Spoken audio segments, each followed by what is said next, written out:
Assalamualaikum warahmatullahi wabarakatuh. Welcome to the third meeting of English Morphology. Today we're going to learn about affixes and lexeme. In the PCO, I wrote that in the third meeting we're going to learn about root, stem, and base, and lexeme. But then I decided to change it for a better understanding for you.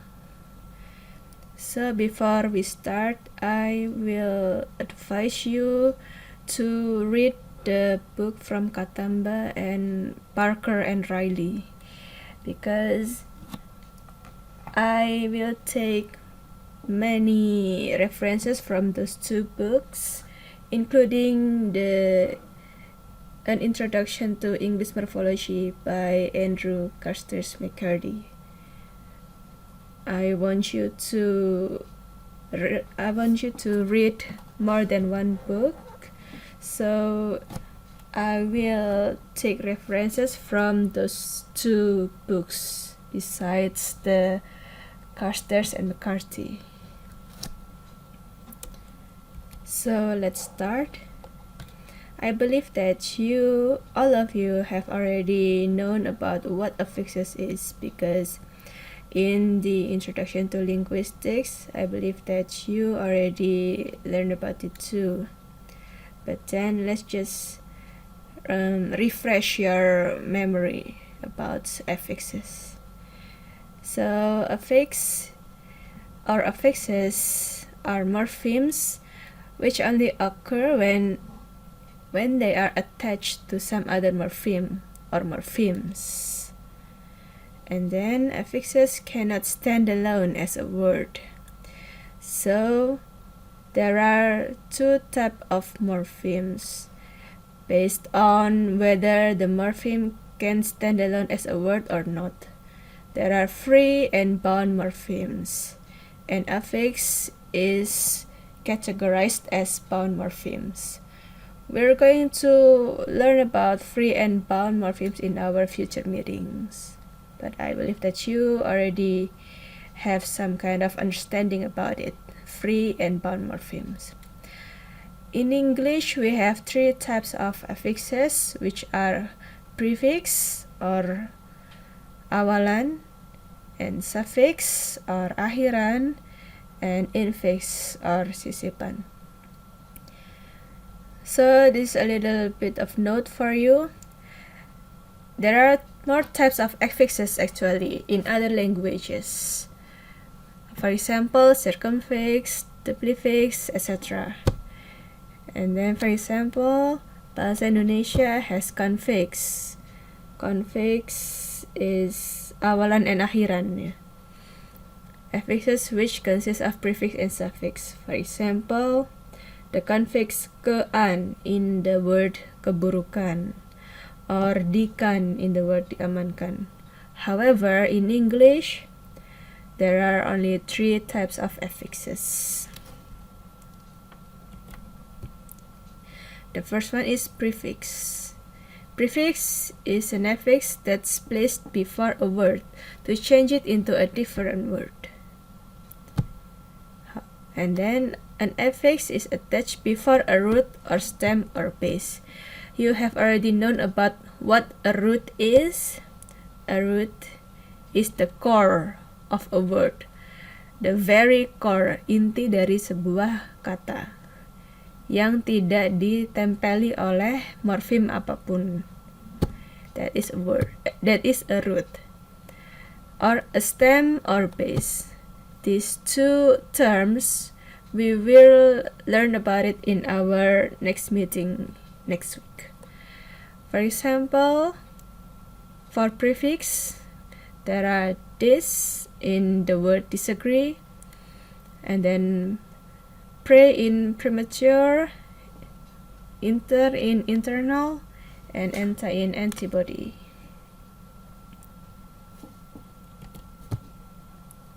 The next one is suffix or akhiran.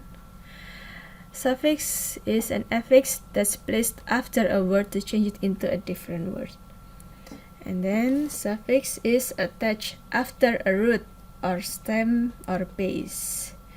In English, there are more suffixes than prefixes, so the amount of suffix is bigger than prefix.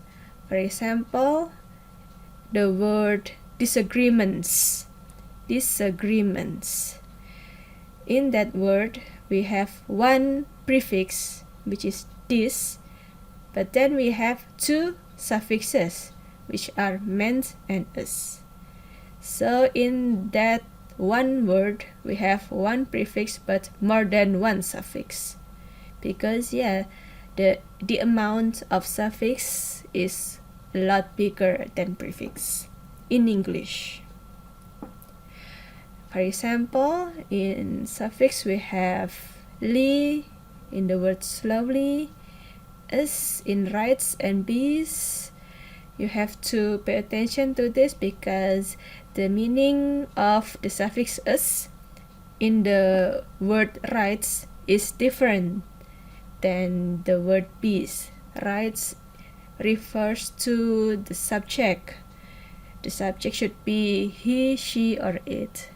But the suffix s in the word bees refers to the amount of bee, which is plural, more than one bees. So you have to pay attention that although a suffix have the same form, but the meaning can be different in different words. And then next is the word or the suffix earth in walked, which refers to the past form, and then in listener and smaller. The suffix in those two words also have different meanings too. And then the last example is ik in angelic. There are a lot of suffixes other than this. These are just some examples. And then the next one is infix or sisipan. Infix is an affix that's incorporated inside a word, or it is inserted into the root itself. So it should be in the root of a word. And then infix is not normally used in English. The function is usually to exaggerate a word emotionally in informal situation. So if you speak a word that has infix in English in a formal situation, that would be considered as impolite, very rude. For example, absa katem ludli or kenge bloody rude. So those words actually in English can be considered as swear words. I believe that you already know about this. Bloody is also a swear word too, especially in British English, not in American English. If you ever watch Harry Potter, you will hear that the actors or the actress there always say bloody or bloody hell, bloody, because that is a swear word, especially in British English. In present-day English infixation, the infix is usually in form of word plus morpheme. So if you pay attention to prefix and suffix, all of them are in forms of morphemes, only bound morphemes. But for infix, the form is always word plus morpheme. For example, blood plus the suffix e. It becomes the infix. The next one is lexeme. Lexeme is a unit of lexical meaning, regardless any of its inflectional affix. What is inflectional affix? Inflectional affix are affixes which don't change the class of a word, such as plural affix, comparative and superlative affix, past affix, etc. For example, the noun ball. If we attach a plural affix "us" there, it will remain a noun, balls. Ball and balls are both noun. And then for comparative and superlative affix, for example, small, we can attach the comparative affix there, smaller. We change the word, but we don't change the word class. They are still adjective, small and smaller. And also the superlative "est," smallest. Small, smaller, and smallest are, the three of them are still adjectives. And then past affix too, for example, walk, and then we attach a past affix "ed," it becomes walked. Both of them are still verbs. Those are inflectional affixes. We're going to learn about inflectional affix too, and also derivational affix in our future meetings. So if inflectional affix don't change the class of a word, derivational affix may change the class of a word. And then a lexeme roughly corresponds to a set of forms taken by a single word. For example, here I have the word see. See can be realized into different types of words. For example, see, and then sees, seeing, saw, and seen. In this example, the lexeme is see. And then those 5 words, see, sees, seeing, saw, seen, are the different realizations of the lexeme see.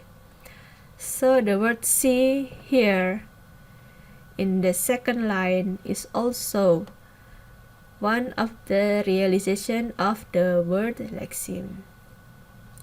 And then we see that there are inflectional affixes, us, and then ing, and then past "ed," and then "n," the past participle. So I hope that you have already understood about lexemes and then affixes also. We're going to have our assignment, which is very easy, I believe. Your task is to write down all the different realizations of all lexemes from your previous assignment, the simple words. So for example, if you have listed the simple word listen, for example, so you have to write down the different realization, like this one. If you have the lexeme listen, then you have to write down listen, listens, listening, listened, and listened. It's something like that. That's the example. I believe that you have already understood what kind of task that you have to do. So we're going to have our written discussion in the Google Classwork. And this assignment will due next week. Okay, thank you very much. Wassalamualaikum warahmatullahi wabarakatuh.